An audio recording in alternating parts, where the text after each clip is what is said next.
Good afternoon. You're listening to the Mother's Justice Show on 11:50 a.m. KKNW. I'm your host, Reverend Walden. It's my joy to be on the air.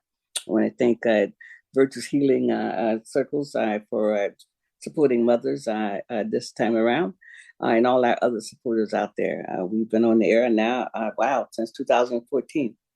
And we want to thank everyone. And look like spring is just about here. I mean, it's almost officially, they say, it won't be long here, probably by the time I'm off the air.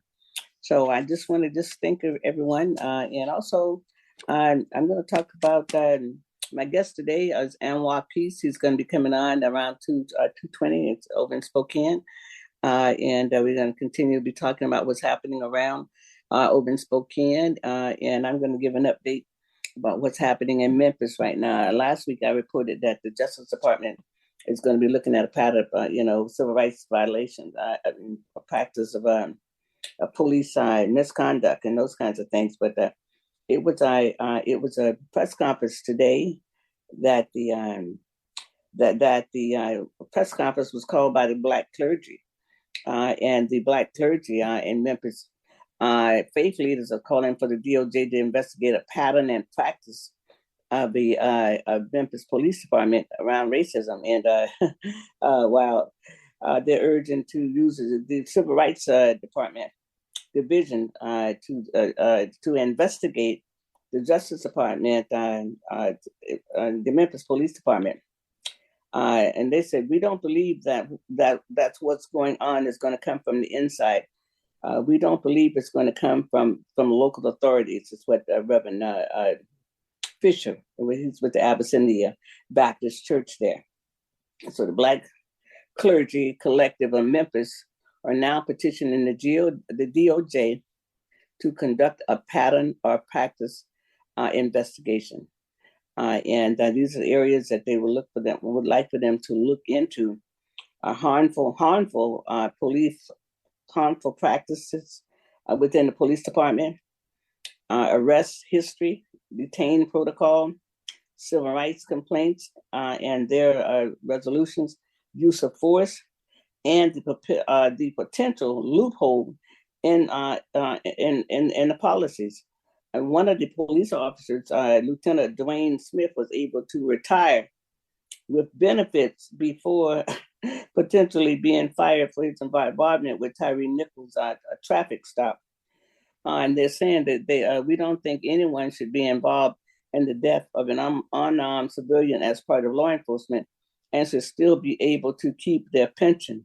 That's taxpayers' money, Fisher said. This officer was able to manipulate and maneuver a process that maintained that gave him his full benefits, while the Tyree Nichols, family has buried him. So Mothers really supports that. It's hard for them to come in with civil rights violations. They don't use that too much. I mean, really and truly. I mean, and finding all of that. So we'll see. They have a similar investigation, of course, in Breonna Taylor and Breonna Taylor, and they did one in Mike Brown too. And of course, in Breonna Taylor there in Louisville, Kentucky, I think you probably remember that in that case, in that particular case, it was a no-knock warrant, and they went and she was shot to death there. So anyway, we'll see what happens there in Memphis. I do get the alerts from Memphis every day because I'm interested in Memphis. And one of the reasons why I'm so interested in Memphis is because of 58% Black officers. I mean, the police force is 58% Black. And I know that Memphis has a lot of problems there. I mean, and it's a lot of crime. I'm sure it's a lot of other things going on too. But I watch it, and it's a lot of guns in the community, like there are here. I don't think anybody investigates where all these guns come from. I mean, are they all stolen guns? Is somebody running guns in these communities? I mean, like they used to be putting crack in the community. What is really happening? And I think we as African Americans have to really take some inventory. I mean, and be willing to talk about, well, there's some stuff going on in our community that really is harmful, and we have to look at the fact that a lot of times we are not paying as much attention to one part of the violence in the community as we pay to the other part of the violence in the community. And I know that the police are paid to protect and preserve, and protect and serve. And most of the times in our community, that doesn't always happen. But what is the escalation of crime about? That's what's puzzling me. I mean, why? I'm going to do some more investigation in Memphis. I mean, I'm going to look at the opportunities. What are the job opportunities there? What is the educational opportunity? And we know all across the country, educational systems does not do a good job in getting African Americans, our kids prepared for the workforce, or for actually a lot of times they just don't do a good job, and that's what we have to say. And especially if the kids don't go to school ready for first grade, but knowing how to know how to write the ABCs and knowing how to knowing some basic things that first graders should know if they've gone to kindergarten. And so the education system is doing just what the Southern Strategy wanted it to do, is to make sure that our kids wasn't educated because they didn't want integration. And so that is working. And so I'm going to find out just how is it working in Memphis. I mean, because the news that I hear coming out of Memphis, it's pretty dire. And I'm going to find out. I like to find out what is the job opportunity. I think FedEx is one of the biggest employees there. I believe. I think they have a distribution plant place there in Memphis, and I did hear that they're going to be laying off some people. So I mean, how is that going to impact the local economy, especially around African Americans? And and then in the South, in Memphis, and all the southern states, you have a right to work for nothing. So that means that the wages are low and they're probably not fair. I mean, it means a white person working next to you doing the same work can be paid a different wage. That's also what that right to work means. I mean, it means you got a right to work for nothing. And that's that's really what happens in these places. It's not funny. It's economic apartheid. And we've always experienced that, but we found some ways to get around that. I mean, sports have been one of those ways, because we, as my sons, as on my former Converge media would say, we gave up the only sports we ever owned to integrate, and it was baseball, because it was segregated, and you had to own all the means of having a baseball team. You had to have a field, a diamond. You had to have a stadium. You had to have people. You had to sell concessions. So you had to hire people. So that meant that wherever was a baseball team in a segregated Black community, it brought in resources. It brought in revenue. All the things they say today. Those places who had a baseball stadium and part of the Negro League had some economic development coming in, and so we gave that up to integrate, and things have not been well. I can say for a fact that we don't have our children's minds like they did before. Our children's minds are someplace else, and social engineering on some level is really working detrimental to our young people. I mean, because it is a lot of opportunity, but you have to look about it. You have to know about it and look for it. Sometimes it's not out in your face. A lot of times it's hidden, but you have to investigate. That's what I used to do all the time. I mean, like for my kids to go to camp, I started looking for camperships in January. They always went to camp, and they always went back to back. They never spent a summer in Seattle until they started working, and then I got some little jobs for them, and they were working. But otherwise, they had camperships, and they were gone out of the city. So I'll keep you abreast about Memphis every week. I'm going to get more information. I mean, because also I think they probably need to investigate those deaths in custodies, because 10 people died in jail last year in Memphis, and so also the jail is a problem. Unless people get beat up so bad when they get to the jail, they just die. So I don't know the stats and the research on that, but I will be looking for it. So that's my update about Memphis. So I want to just, before I bring on my next guest, I want to talk a little bit about spring. I love spring. I love spring and fall. You know why I love spring? Because right now it's going to be 1,000 shades of green. Every plant almost have a different shade of green. I am an artist too. Most people don't know that. I'm a watercolorist. I am an abstract artist. I have a little book with I have a book with some of my artwork in, and it's called the Repetition Journalist, Journaling: How to Create a New Groove in Your Subconscious Mind Through Journaling. And it's a very little small book, and it has about 21 of my abstract art in the book. So I love to paint. I haven't painted in a while, but when I do, I paint for a while. I had a studio on Bainbridge Island. For people who don't know where that is, that's across the Puget Sound, and I would go over there all the time in the summer. And what I love about the greens is that green is one of the most healing colors. The two prolific colors in the universe are green and blue. The sky, the sky that is blue. And so I've been painting now for about almost 20 years. I've been painting. I did have a gallery called Walden's Art Gallery. I didn't get introduced as an artist though, because I was always bringing other artists in. And I had a gallery for about a year, but most people don't know that I'm an artist. So I will get me I need to have an exhibit. I'm an abstract artist. I love to mix unusual colors together. And springtime brings out that joy in me to be able to do that. It's enough people who do people, places, and barns. I don't do people, places, or barns. Like I say, I'm an abstract artist, and I just love that. And green is so healing. It really is. The greens and the yellows are so healing, and I just love so I want to use your keen eye, very keen. I want you to look at your keen eye and observe the different greens that you're going to see on all the different plants. And then by June, they're all the same. So get that little keen eye out that you might not have since you were a kid, looking for 4-leaf clover. So use that eye. When you use that eye, you will see the different shades of green.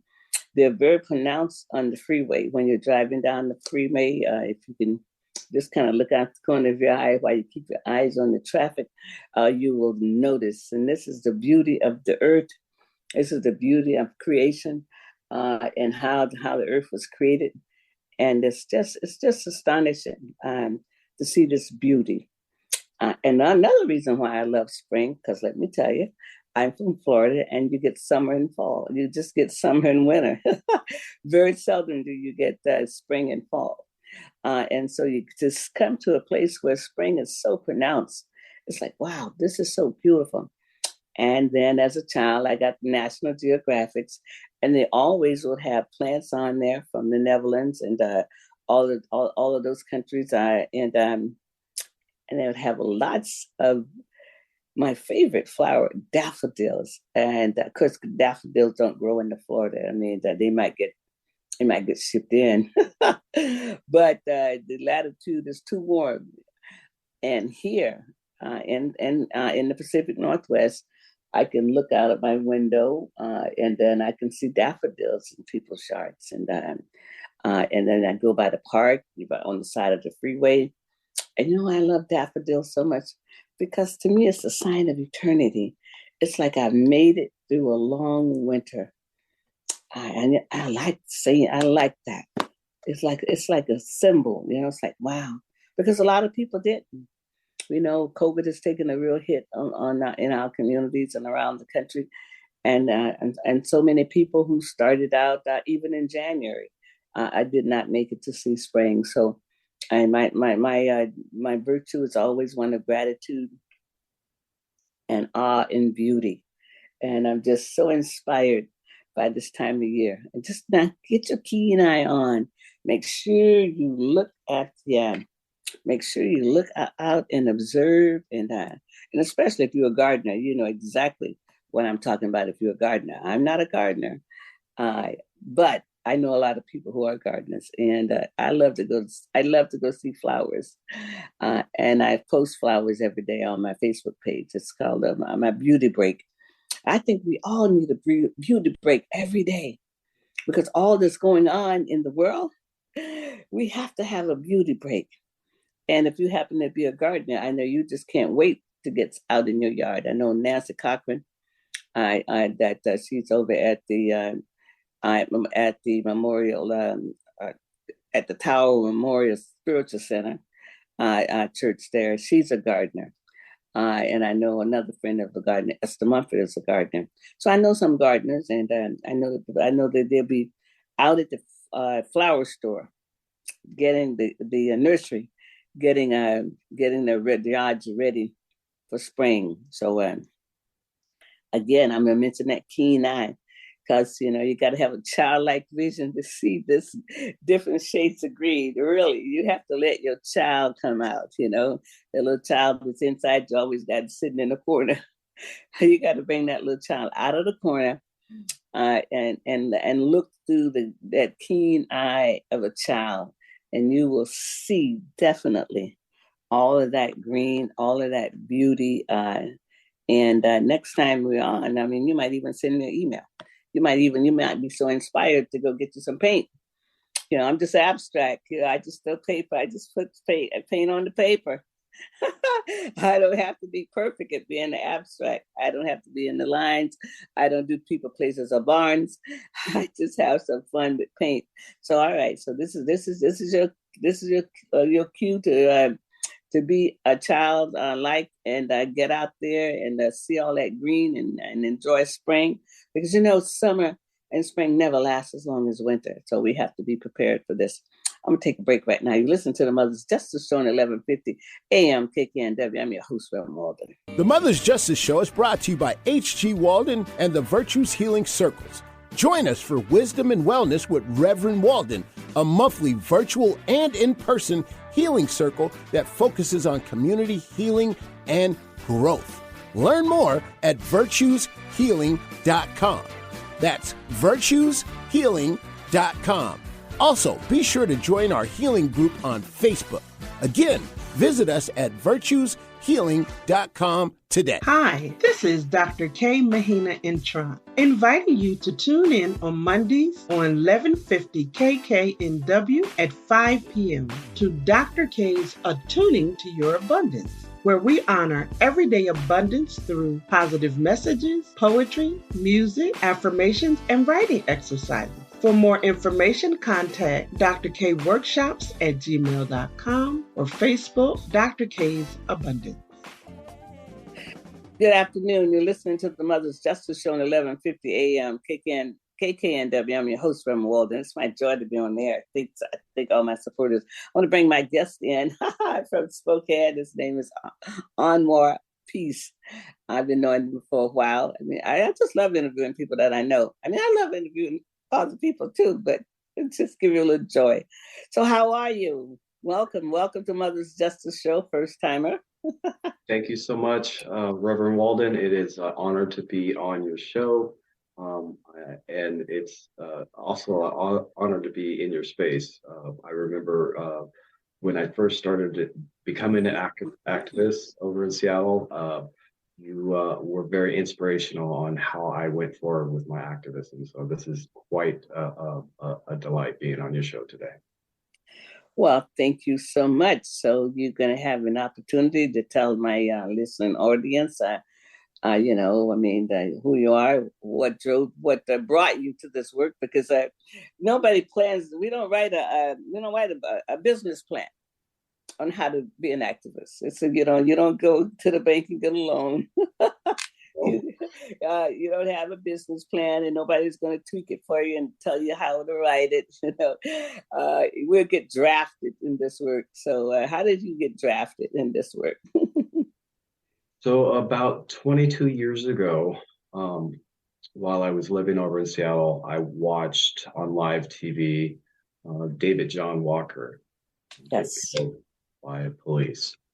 And that experience for me touched me because a few years before that, I had been beaten severely by two off-duty Seattle police officers in Victor Steinberg Park. Right. So when I saw David Walker get shot to death on live TV, I curled up in a ball for 2.5 hours and cried And after that process and all those snot bubbles were over with, I stood up from that and I decided I needed to stand up for folks like David and like myself, and start holding police accountable for their actions. And so um, I started a lone wolf campaign of trying to communicate with the Seattle Police Department, um, mainly because at that time, um, David's death what happened to be the fourth African American that was killed by Seattle police in a 4-year period. We Right. just had a new police chief that was coming into town, Chief Gil Krolikowski. Mm-hmm. And I was hopeful that that chief was going to be receptive to issues related to officer-involved shootings.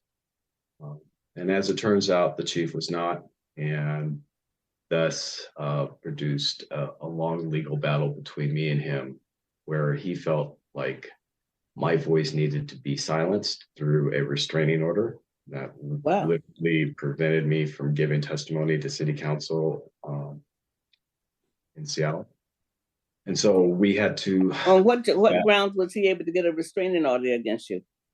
He felt that my comments were concerning, mainly because I kept popping up in public where he was at, trying to ask questions like, why do your department keep killing Black men? And so he felt that that was concerning behavior. And so he utilized police resources to get this restraining order to take place. I had a really talented attorney, Paul Richmond, that was, I remember Paul. Mm-hmm. Yeah, was with my side through this process, and we took it all the way to the Ninth Circuit Court of Appeals. And by the time that the Ninth Circuit got it, the restraining order was about to be lapsed, and so we never did get an actual ruling, since they felt it was going to be moot by the time that they ruled on it. And wow. So did you go to you went through the appellate court too, or you just went straight to the Supreme Court? Oh no, we went all throughout all the way through the whole appellate process. Yeah. I didn't. The appellate, I got stopped at the appellate for my case when I sued the city for beating up my kids. Wow, I mean, that's pretty cool that you went through the appellate. I mean, you made it through that piece. Yeah, wow. Yeah, I actually had to get another attorney for the appellate process that was skilled in that, William Crittenden. And so he did some phenomenal work. But basically what the police chief was trying to do was he was trying to stop me from communicating to city council and to the press about the bizarre behavior of Seattle police officers at that point, and the lack of accountability that the chief was showing the public through the lack of discipline. Wow. And so yeah, that was a very interesting process, and it allowed for me to get to understand the legal system more in depth, as well as being able to fight for your rights. This restraining order was stopping my First Amendment rights to communicate. Literally, the restraining order prevented me from driving down I-5 because the police chief's office was right next to I-5, and literally I'd be in violation of. Really? Yeah, I couldn't go to City Hall. So they restricted only because City Hall is right across the street. Exactly. Wow. Well, you know what? I just think more people need to know about this. I mean, have you written about it? I mean, I think I believe. I think that this is overreach of a police power. Yeah. What happened to you is overreaching of a police chief's power. And it was very fascinating having the police chief get on the witness stand and tell the jury that he did feel that I was a threat, even though he never had to produce his weapon on me or anything. But he still maintained this aspect of I was somehow scary. I was somehow a bad guy. And my last name is But you Peace. didn't have big hair then. I mean, I No, I did understand not. big hair. I mean, because when I have, when I have my natural, when I have my business, I walk into the facilities that I would serve, and my European Americans, elderly couple, people, they would always jump, and that's always just Harriet. I mean, because big hair is associated with being a savage. See, that's what that's about. Civilized people don't have big hair, so Yeah, when I was over in Seattle, we usually rocked the clean shaven head. yeah. Last time I saw you, I mean, no big hair there. And Once you I didn't came even over, have big hair then. How could yeah, you be a threat with not having big hair? Oh, and you didn't have a bow tie on because I mean, the Nation of Islam can scare them with just a bow tie. So exactly, exactly. No, the I think the scariest thing for the chief was that every time that I came at him with facts and figures relating to his department. Um, Incidences that had happened, that the number of rate of arrests of African Americans versus those of whites. Every time that I was trying to communicate with the chief, um, it was about facts and figures, and I guess that scares them for some reason. But I'm going to keep utilizing their own facts and figures that they produce that we, as public, we hey, get right. but we pay Yeah, for that because they're and, not public servants. We need to call them public employees. yeah. That's my new word. They're public employees. They work for us. So yeah. And so I was really grateful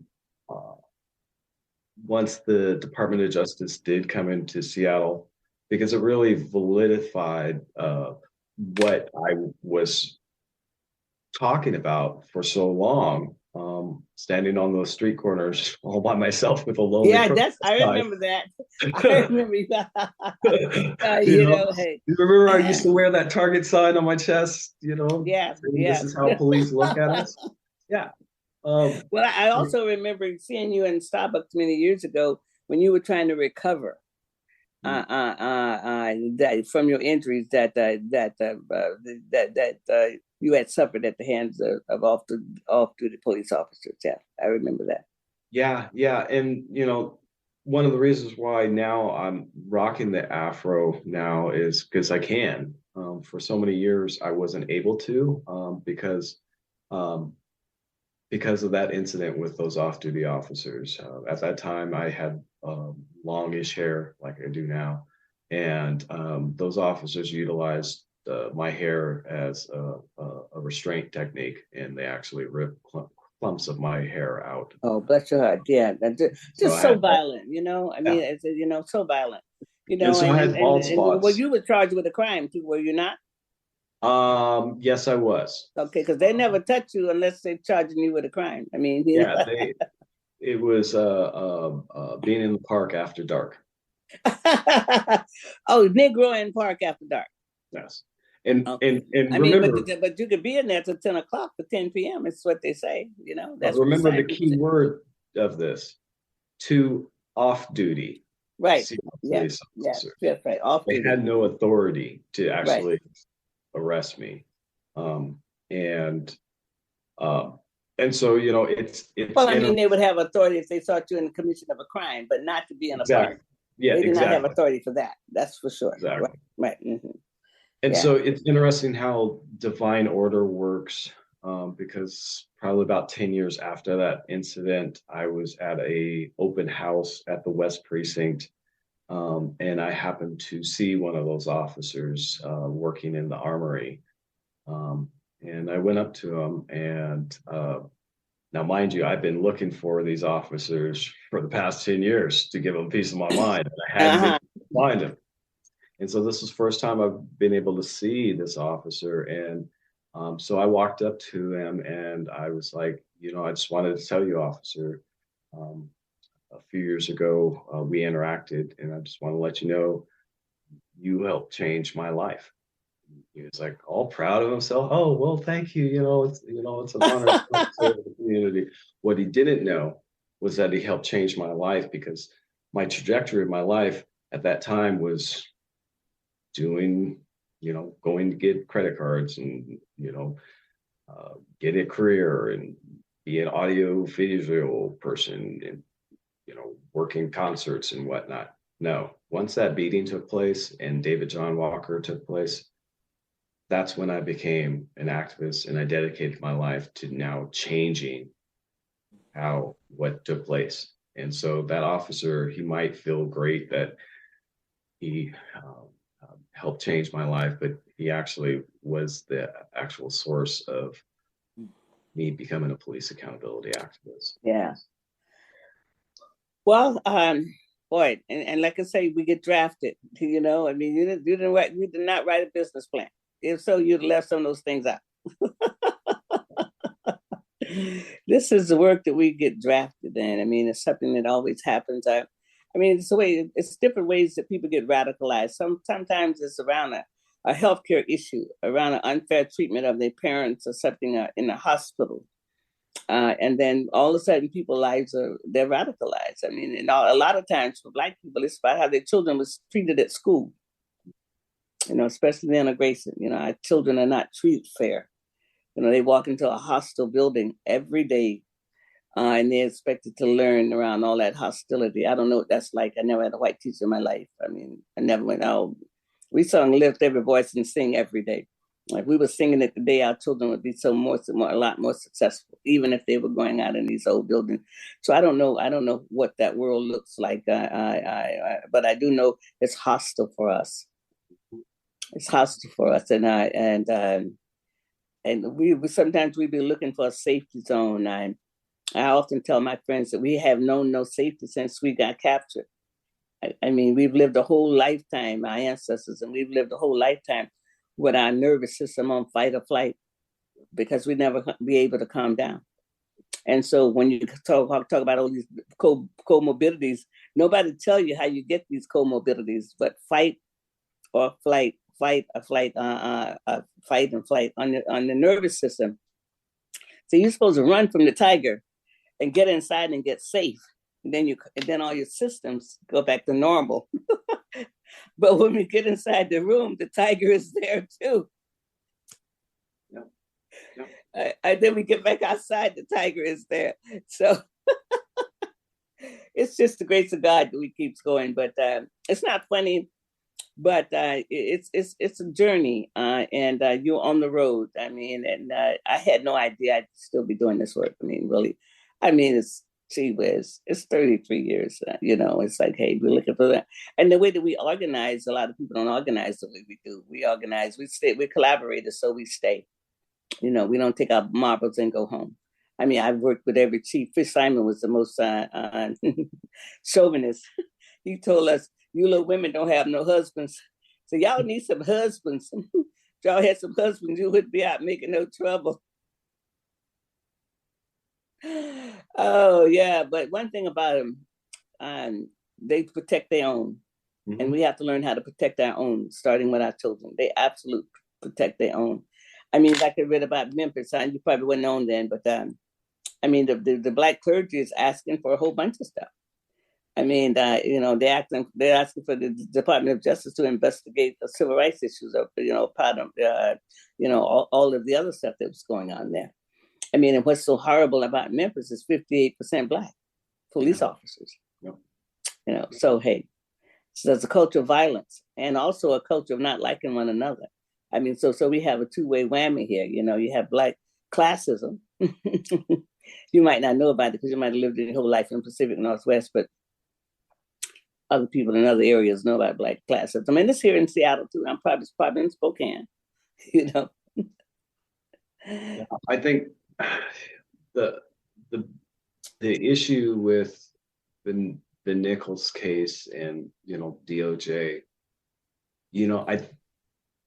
every community I think deserves the DOJ coming in town and looking at every one of these police departments, because every one of these police departments, there is trouble. There's trouble brewing in these police departments. And the aspect that this has been kept a little known secret of our society is we let bad people hold positions of power and we'll Yes. just let them continue to have their Right. jobs just because they're so good at creating order in the world, right? They're so Order, good. They're so good of oppression.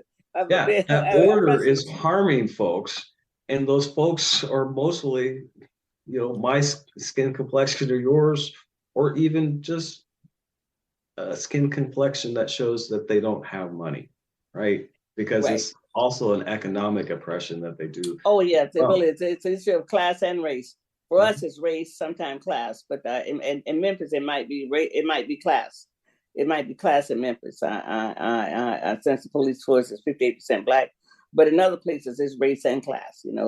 Poor people in Spokane and Okanagan and all of those places are having a different form of policing also. Yeah. absolutely, Yeah. absolutely, and Yeah. as far as Spokane is concerned, the troubling aspect here is Spokane Police Department is the fourth deadliest police force in the nation. Get out. Fourth What? deadliest. So you better say that again for my listeners. Come on, bro. Say it again. The Spokane Police Department is the fourth deadliest police force in the nation, according to Mapping Police Violence Organization. Wow. And what's interesting is back in September, we actually jumped up to number 2 for a second there. I mean, so you're doing Seattle over here. Wow. And yes, and that's the curious thing. Seattle doesn't even track on that chart. So, but what I can tell you is that since 2015, 18 folks have died here through officer-involved fatalities. And, we just had a police a lawsuit that was filed by a impacted family because their family member was killed by Spokane police, and the city settled for $4 million. Wow. And the family was actually going to be asking for $27 million. Wow. So the curious thing is when the settlement, $4 million settlement, you think that's big money, right? No, it's not. Apparently not to the police chief, because when he was asked about whether or not this large settlement would change his department and he would consider police reforms, he's like, no, we've got nothing to change. We're doing really fine. Nope. Yep. The city council backs this guy, eh? Oh yes. And so yeah. The issue of that settlement really calls into question about what is taking place here in Spokane, because some of the same officers that were involved with that situation in 2019, just this past year, shot another person in a similar or worse situation than the situation that was settled for back in 2019. Wow.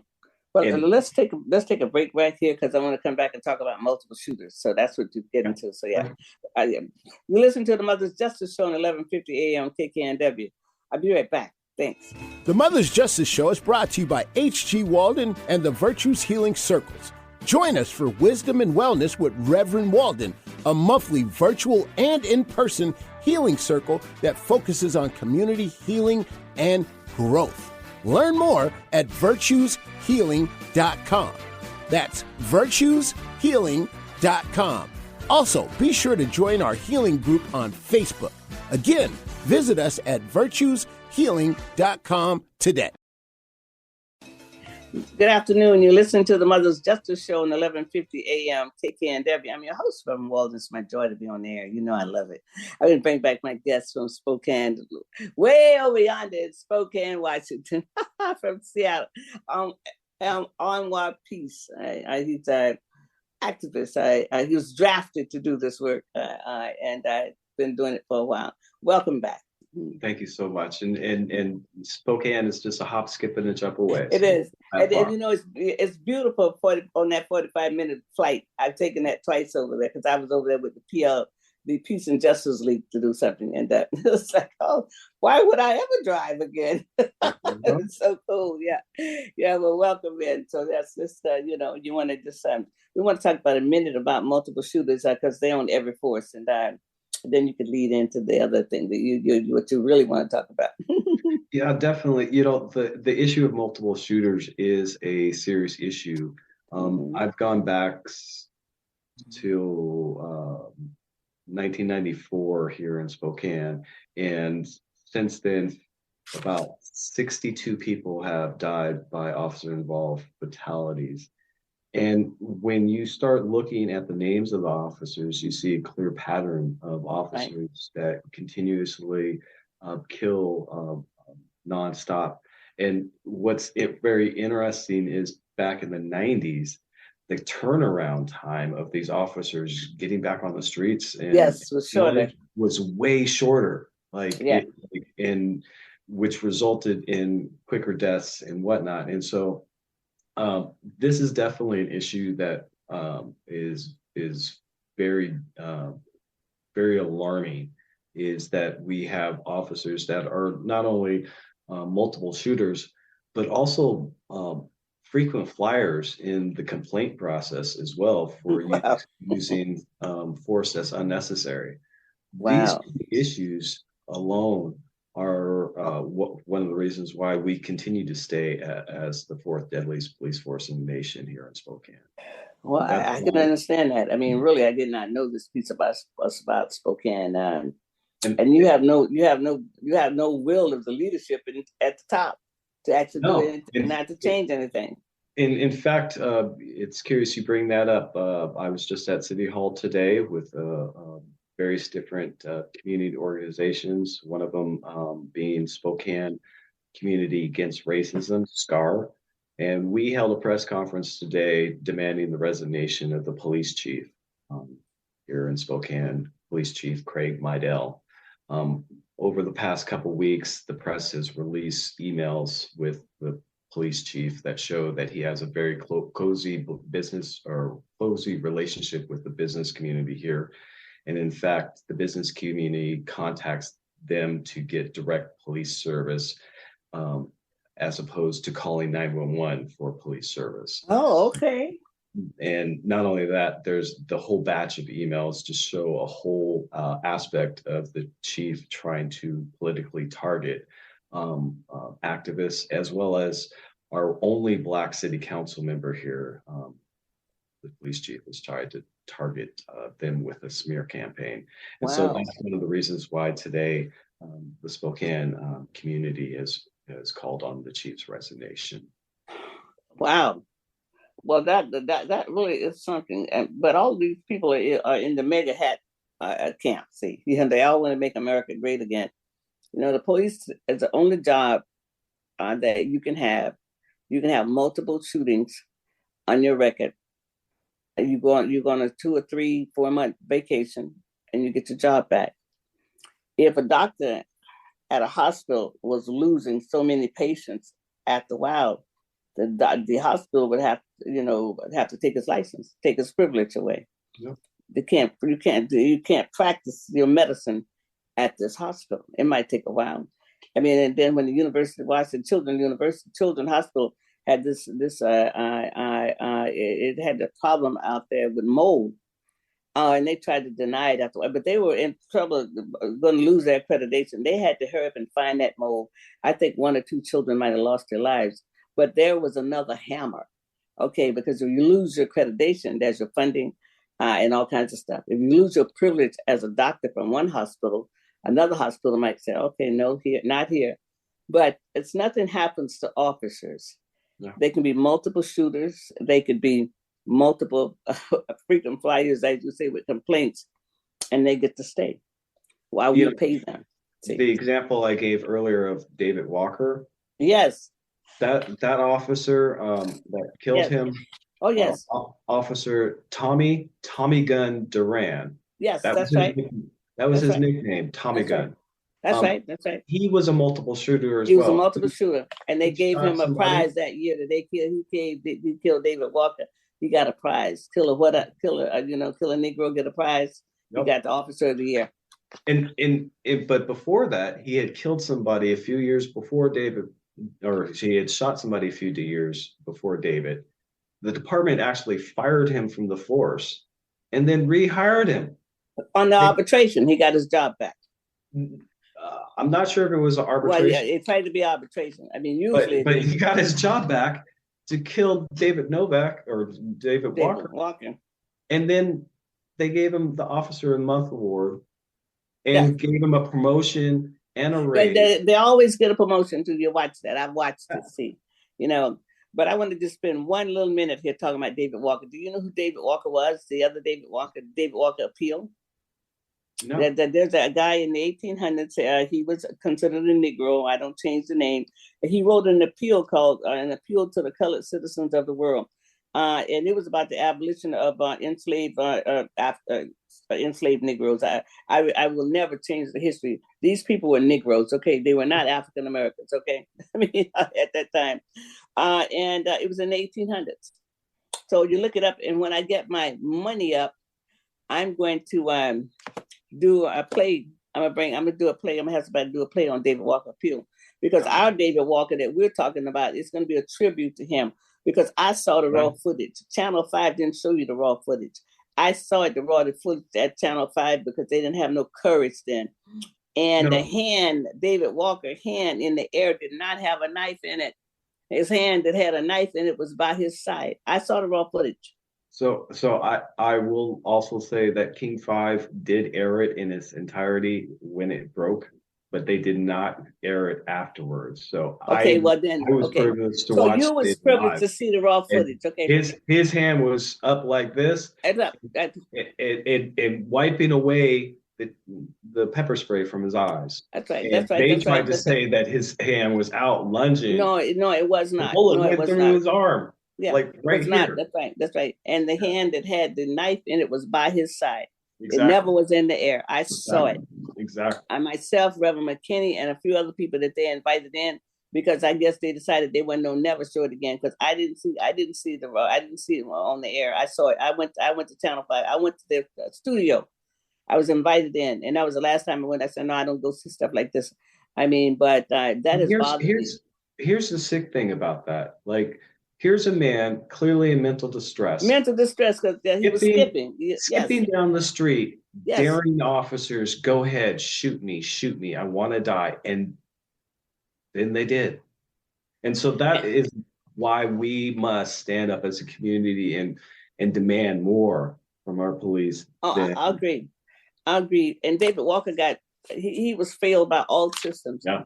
Number one, if he was hungry, he was hungry. So he stole it. But stealing milk in America is not a capital offense. Nope. Okay, nobody goes to the electric chair for stealing milk. And it wound up being a capital offense for him. And he was skipping. Adults don't skip. I mean, because that let you know right there, adults don't skip. They might jog, but they don't skip. I mean, and so, I don't know where his family was, but he was a classic case of all the systems failing him. And on the end, he got killed because he was hungry. He was hungry. And that's a tragedy. I'm going to do my play. I'm going to have that. Are we going to get that money up? We're going to write that. We're going to do a play for David Walker appeal, and it's going to be dedicated to David Walker because I saw the footage. So I understand what you saw because I saw it. Yeah, and I didn't know that they ever ran it. I always say they didn't have enough courage to run it. So you want to say you got a few minutes. We better talk about what you're doing. So over here in Spokane, I am now the chair of the City of Spokane Human Rights Commission, and so I was confirmed by the City Council and appointed by the mayor. And our role as the Human Rights Commission is to give advice to the City Council and city government about matters pertaining to human rights.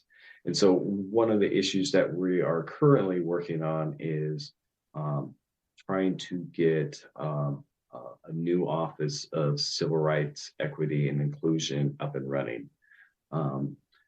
over in Seattle for the past 30 some odd years. You all have had an Office of Civil Rights, and it is really impressive because when there's incidences of uh, hate crimes or other civil rights violations, folks over in Seattle can turn to that agency and get assistance. Right. Sadly, over here in Spokane, we don't have that. The Human Rights Commission that I chair is a volunteer commission. We don't have authority to do investigations. And so about a year ago, the city council devoted a budget for a new Office of Civil Rights, Equity, and Inclusion. And right now we're going through the process of trying to hire a director. So I'm really excited about that aspect. Wow. Well, that sounds good. And make sure you let me know about it again, and so we can get you back on, and maybe the person that you all are hiring. And I just appreciate your time. And I learned some things I didn't know about Spokane. And I knew it was a pretty racist town, like a lot of places are. But I learned some more information, and I'm glad you were my guest. And we're gonna stay connected by David Walker, because see, I didn't know that was I didn't know you got drafted to do this work because of David Walker and your own event. So that happened to you, and I keep doing this work because I'm going to do that David Walker appeal. And so look up David Walker. When you do, send me an email and what you think about this guy in the 1800s. They killed him too, though. On the end, they took him out, burned up his place. Do you have a script already considered? No, I don't. No, I don't have a script. No, I don't. It's more than a pipe dream. It's going to be a reality. But look at it. Let's make that reality. David's calling on us. Oh yeah, well yeah. This is providential, isn't it, Sal? It is. Yo, I want to thank you for being on the Mother's Justice Show, and we'll stay together, okay? Thank you so much. It's been an honor to be on here. Thank you so much. Thank you so much. Yeah. You listen to the Mother's Justice Show at 11:50 a.m. KKNW. I'm your host, Reverend Walden. Enjoy spring now. You got to have a keen eye. Go look for all those different colors of green out there. That's what I am, an artist. Keen eye. You got to look for it. See you next week. Thank you.